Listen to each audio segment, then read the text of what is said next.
She wasn't born into royalty. She didn't come with riches, armies, or power. Just an orphan, raised in exile. A foreign girl living under the rule of the world's most powerful empire. Yet she was chosen, not by chance, not by beauty alone. She was positioned by divine purpose, hidden behind palace walls for such a time as this. But while kings drank from golden cups and nobles plotted in secret, a quiet battle was brewing, one that wouldn't be fought with swords or chariots, but with fasting, faith, and the bravery to speak when silence could mean death. Her name was Esther, and this isn't just the story of a queen. It's the story of how God saved a people through the most unlikely of heroes. In the days of King Xerxes, who ruled over 127 provinces from India to Ethiopia, his power stretched across the known world. From his throne in Susa, he reigned with absolute authority. To display his greatness, Xerxes held a lavish feast for 180 days, inviting nobles, princes, and military leaders from across the empire. Gold goblets and royal wine flowed freely. When those 6 months ended, the king opened the palace gates to everyone in Susa, hosting a 7-day banquet in the garden courtyard. Wine was served generously, with no restrictions. Meanwhile, Queen Vashti hosted a separate feast for the women inside the palace. But on the 7th day, when the king was merry with wine, he made a prideful demand: that Queen Vashti be brought before the guests wearing her royal crown so they could admire her beauty. Vashti refused. She would not parade herself before a drunken crowd. The king's pride was wounded. His own queen had publicly defied him. Enraged and humiliated, Xerxes turned to his wise men. One advisor, Memucan, warned that her defiance would spread. He said, "All women will hear of this and dishonor their husbands." They urged the king to remove Vashti and issue a decree throughout the empire that every man should rule his own household. The king agreed. A royal edict was sent to every province in every language, and Queen Vashti was dethroned. But little did they know, God's unseen hand had just begun to move. As time passed, King Xerxes' anger faded, and he began to reflect on Queen Vashti, her beauty, her bold defiance, and the decree that banished her. Though the law could not be undone, her absence lingered. Sensing the king's mood, his advisors proposed a solution. Let beautiful young virgins be brought from every province. After beauty treatments, the king can choose a new queen to replace Vashti. The king agreed. Messengers were sent across all 127 provinces, and young women were gathered from every corner of the empire, from India to Ethiopia. Among them was Hadassah, known by her Persian name Esther, a young Jewish orphan raised by her cousin Mordecai, a Jew living in Susa. He had taught her to fear God and keep her identity hidden in a foreign land. Esther was taken to the palace and placed under Haggai, the keeper of the women. Immediately, she stood out, not by demanding luxury, but through humility and grace. God gave her favor in everyone's eyes, especially Haggai's. For 12 months, Esther, like all the women, was prepared for her one appearance before the king. When her time came, she entered the king's presence with quiet dignity and strength. And when Xerxes saw her, he was captivated. The king loved Esther more than all the other women. She won his favor, and he placed the royal crown on her head, making her queen in place of Vashti. A royal banquet was held in her honor, a holiday was proclaimed, and gifts were sent across the empire. But no one knew she was a Jew. No one knew God had just placed his servant in the palace, not to be served, but to stand in the gap for his people. Esther continued to live quietly in the king's house, still following the instructions of Mordecai, just as she had when he raised her as a child. Mordecai, meanwhile, spent his days at the king's gate, a place where the city's business was conducted and where royal officials and servants gathered. Though he was no nobleman, God had placed him there with purpose. One day, as Mordecai sat in his usual place, he overheard something chilling. Two of the king's eunuchs, Bigthan and Teresh, who guarded the entrance to the palace, were speaking in hushed, angry tones. Their voices low but full of resentment, they plotted to assassinate King Xerxes. What they intended was treason, the murder of the most powerful man in the world. Mordecai didn't hesitate. He sent word immediately to Queen Esther, who now had direct access to the king. Esther relayed the warning to Xerxes, clearly stating that the information came from Mordecai. An investigation was launched. The matter was examined thoroughly, and the truth was uncovered. The two guards were guilty. They had indeed conspired against the king, and by Persian law, the punishment for such betrayal was swift and brutal. They were hanged on the gallows. The king's life was spared, but the moment passed without fanfare. Mordecai's role in exposing the plot was recorded in the Book of the Chronicles, a royal record of significant events kept in the king's presence. But strangely, no reward was given, no public honor, no recognition, no title, just a name in a book, quietly inked into the records of the empire. By the way, if you find any of these videos interesting or enjoyable, please consider subscribing. These take a long time to make, and it really helps out. After some time, King Xerxes promoted Haman the Agagite to the highest rank among his officials. All were ordered to bow to him, but Mordecai refused. Day after day, Haman saw his defiance and burned with anger. When he learned that Mordecai was a Jew, Haman's hatred grew deeper. He didn't just want to punish Mordecai, he wanted to destroy all Jews throughout the empire. Haman cast lots, Purim, to choose the day. Then he approached the king with deceitful words. There is a certain people scattered through your provinces.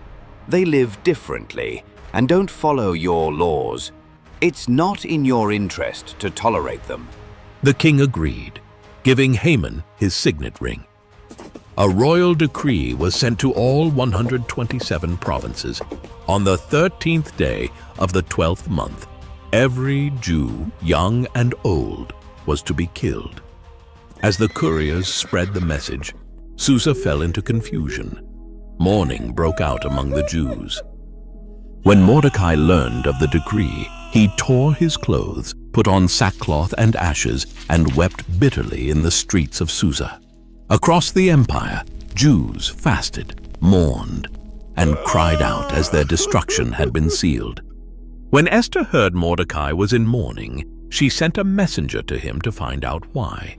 Through the messenger, Mordecai urged her to go before the king and plead for her people. But Esther was afraid. She replied, "No one may approach the king without being summoned. The penalty is death, unless he holds out the golden scepter, and I haven't been called for 30 days. Mordecai's answer to the messenger was bold. Do not think you will escape in the palace. If you stay silent, deliverance will come from somewhere else, but you and your family will perish. And who knows? Perhaps you were made queen for such a time as this."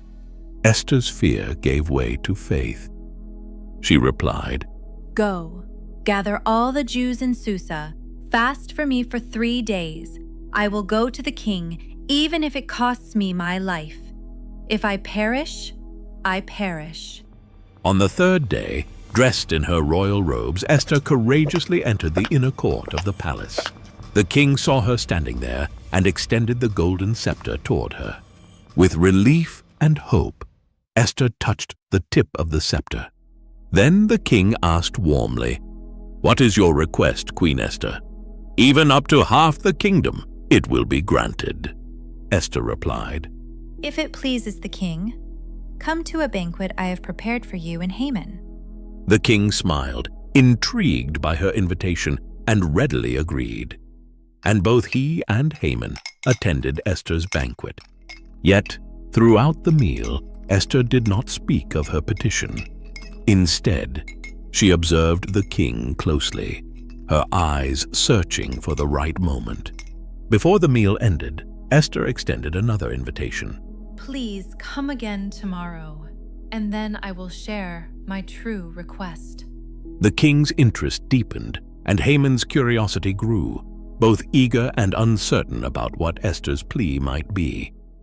That night, King Xerxes lay awake, restless and troubled.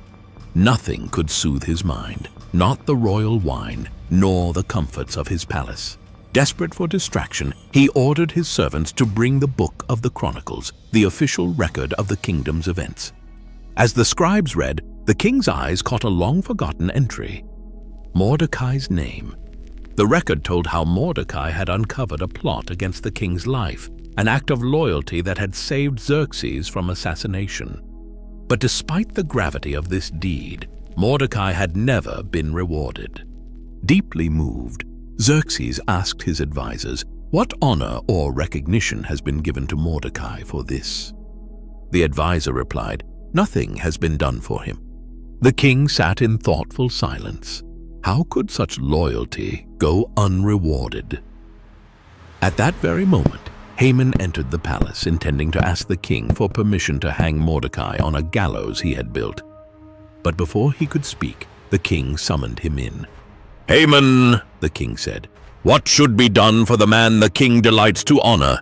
Puffed up with arrogance, Haman imagined the king meant him. He responded with a detailed plan. Let the man be clothed in the king's royal robes, which the king himself has worn. Let a royal crown be placed on his head, and let him be led on the king's own horse through the city streets. A noble official should ride before him, proclaiming, "This is what is done for the man the king delights to honor." The king smiled and said, "Go at once. Do everything you have suggested for Mordecai the Jew, who sits at the king's gate. Do not neglect anything." Haman's face turned pale, his heart pounding with dread. He was forced to carry out the honor he had planned for himself, but instead it was given to his enemy. Humbled and bitter, Haman led Mordecai through the city streets, proclaiming his honor just as he had described. When he returned home, his spirit was crushed. He told his wife and friends everything that had happened, his anger and humiliation clear. They warned him, "If Mordecai is of Jewish origin, you will not stand against him. You will surely come to ruin." And so Haman's plot to destroy the Jews grew darker, but his pride had already been wounded by the king's unexpected favor toward Mordecai. At the second banquet Esther had prepared, the king and Haman took their seats once again beside the queen.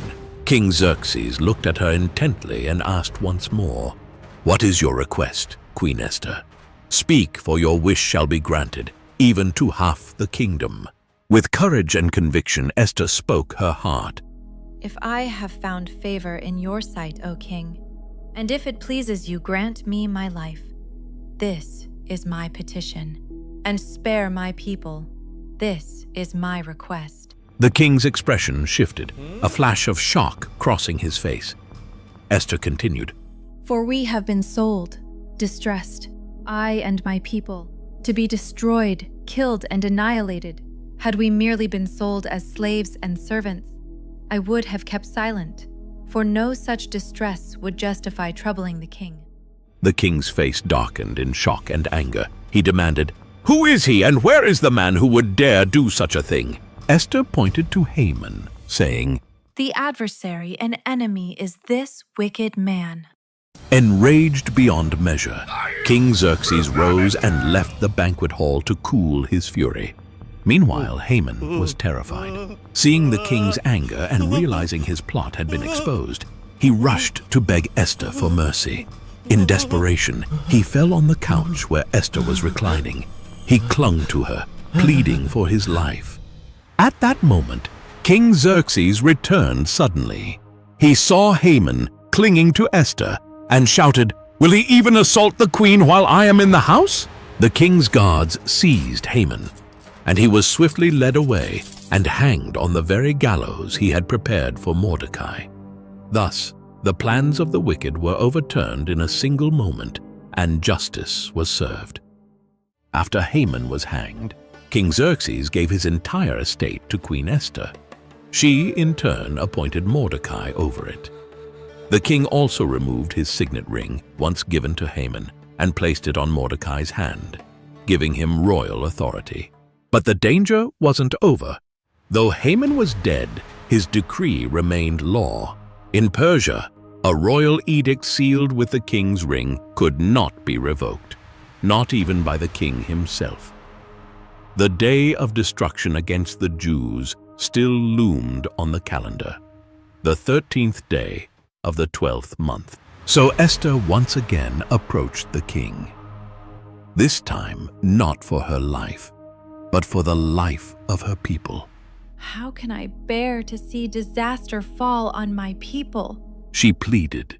King Xerxes granted permission for a new decree to be written, one that would counter the first. Mordecai quickly summoned the royal scribes and wrote in the king's name, "The Jews in every city have the right to assemble and defend themselves. They may destroy anyone who attacks them and take their enemies' goods if needed." This decree was sent out swiftly to all 127 provinces in every language, sealed with the king's ring. As it spread, hope was revived. Where there had been mourning, now there was light and gladness. On the appointed day, the Jews stood united across the empire. With royal protection and newfound courage, they rose up and defeated their enemies. In Susa, 800 attackers were struck down, including Haman's 10 sons, notorious men who had stood by their father's wicked plans, who were later hanged at Esther's request. Esther also asked for one more day of defense in Susa, and the king granted it. Across the empire, 75,000 enemies were defeated. Yet again, the Jews took no plunder. Their fight was for survival, not gain. It was not a day of greed. It was a day of justice. When the battle was over, the people rested, and what began as a day of dread became a day of victory and celebration. To remember their deliverance, the Jews established a yearly celebration called Purim, named after the lots Haman had cast to plan their destruction, now a symbol of God's reversal. Every year on the 14th and 15th of Adar, they would feast, rejoice, send gifts to one another, and give generously to the poor. A day that was once marked for death became a day of life. Mordecai was honored throughout the empire, clothed in royal blue and white, second only to King Xerxes. But it wasn't his power that made him great. It was his heart. He sought the good of his people and spoke peace and truth to all. And though God's name is never mentioned in the entire book of Esther, his fingerprints are everywhere. In every twist, every risk, every rescue. What was meant for destruction, God used for salvation. The story of Esther reminds us, even when God seems silent, he is never absent. Even when the odds are against us, he is already at work. Perhaps you too are where you are for such a time as this, not by accident, not unseen, but chosen, positioned, and called. Because the God who reversed the fate of a nation still writes stories of redemption today, and yours could be next. If you haven't subscribed yet, please don't forget to do so. It really helps us continue providing you with amazing videos like this.